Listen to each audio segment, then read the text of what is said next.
Hi guys! Welcome back to my YouTube channel. So for today's video, niluto ko yung binigay sa akin na pork tocino ni Kingsway. So short lang yung video na para hindi na masyadong madaming edit. Kasi nahihirapan ako mag-edit. So ito, mga quick upload natin to sa YouTube. So, don't forget to share, like, and subscribe to my channel, Hazel Babe TV. So, natin siya maluto. At husgahan natin kung masarap ba siya o hindi. In fairness tingnan nyo naman yung laman niya, buong buo. Compare nyo sa ibang brand ng tocino. Kat na tocino. O ano man yung unang tocino na papasok sa isip nyo. O yun. Kasi, masarap din naman siya. Bumibili ako noon. Pero, napapansin ko, habang tumatagal, parang ano siya, nadudurog yung karne niya. So, hindi na rin buo yung karne niya. So, anyway, hindi ko alam. Pero, tingnan nyo naman, buong buo yung... So, free ko yan sa work. Gawa ng... Nabigyan ako ng incentive. So, ginarab na hindi ko alam kung magkano talaga siya sa ibang store kasi dun sa pinag-workan ko na outlet, hindi siya kasali. So, ang kasali dun is yung chicken tocino na natikman ko din. Talagang chicken breast yung gamit nila. So, hintayin nating maluto tapos balikan ko kayo.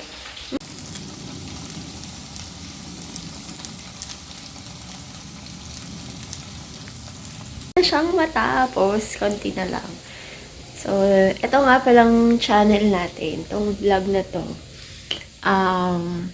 Kaya ako nire-rate yung mga food na mga hindi masyadong kilala kasi gusto kong malaman ng tao na hindi porket branded or kilala yung pagkain dahil yun yung mas maraming commercial or what is perfect na yung perfect na yung lasa niya, yung ano.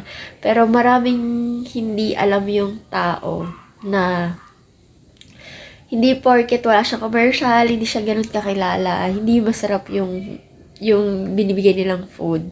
So, kaya, ayun, mas i-rate natin yung hindi, masyadong kilala sa market. Pero, quality, kesa dun sa brand na kilala nyo. Tama ba? Basta yun. So, hindi ko to i-edit talagang, dire-diretso na to kasi ang tagal ka na ding walang upload. Yun. Medyo naging busy tayo sa paglilipat ng bahay, pag-ayos ng bahay. So, yan na. Medyo luto na siya. So, ito na guys. Titikman na natin. So, ito yung namin, food. Titikman natin kung anong lasa ng ating tocino. Grabe, malambot siya.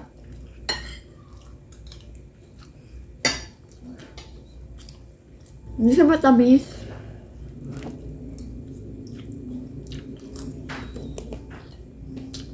Maalat siya, no?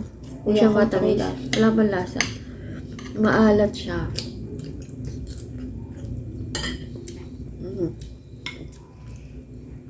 Grabe, buong buo. Hindi siya masyadong matamis. Naalat. Pero nakatuwa doon, hindi durog. Sarap yung atsara. Sabi na. Naasin to, may suka.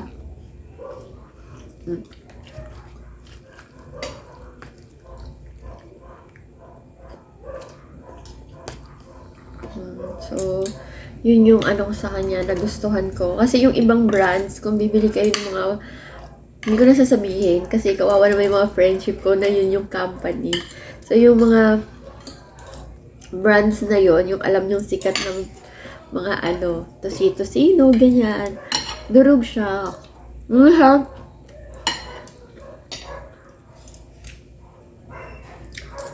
Hindi na siya tulad ng dati.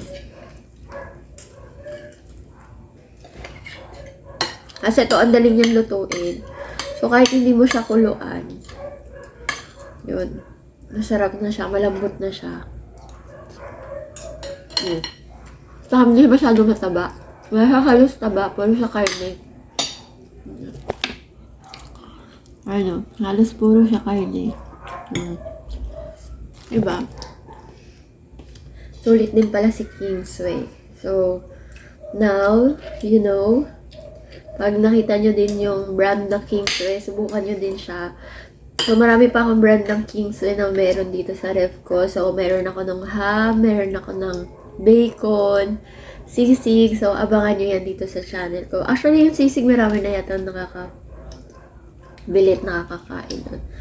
So, thank you for watching this vlog and ayun. Sana mag-subscribe and like and share whatever. So, don't forget Hazel Babe TV. So, bye. See ya. Happy birthday, ate.